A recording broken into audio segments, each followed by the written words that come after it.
আজ আর কেউ আসবে না তোমাকে বাঁচাতে।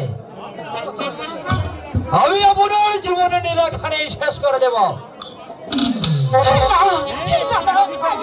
আমি তোমার দুটি পায়ে ধরে বলছি, আমাকে তুমি মুক্তি দাও। মুক্তি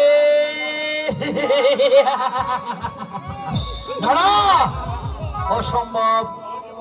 10 বছর পূর্বেই আমার স্ত্রী এমনি ভাবে এক জল্লাদের পা ধরে চিৎকার করে বলেছিল, তবু সেই জল্লাদ ক্ষুব্ধ হয়ে আমার স্ত্রীকে করেছে হত্যা।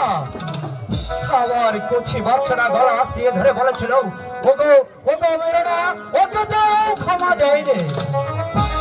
তাই আমি প্রতিশোধ নেব, প্রতিশোধ প্রতিশোধ। আমার কাছে শোনা, আমার নয়নের মণিকে তুমি আমার বুক থেকে কেড়ে নিও না। যেন না, আমি চলে যাব। দাঁড়াও। বাচ্চাটা আমার হাতে তুলে দে। না,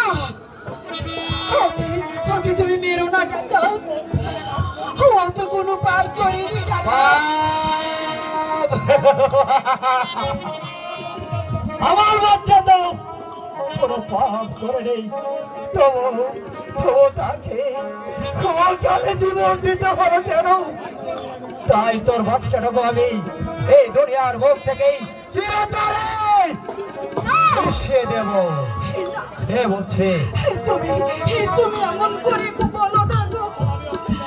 আমি ওকে দেব না। মারতে হয় তুমি আমাকে মারো, তবু আমার নয়নের মণিকে তুমি হত্যা করো না। তুমি হত্যা করো না। দেবে না। কারোর শব্দ নেই। ওই শিশুটিকে আমার হাত থেকে বাঁচাতে পারে? কে বলছে? না, আমি দেব না। বাচ্চারা আমার হাতে তুলে দে। না, আমি দেব না। কে বলছে? না, কে বলছে? ওকে আমার কাছে দাও। আমার বুক থেকে তুমি ওকে কেড়ে নিও না।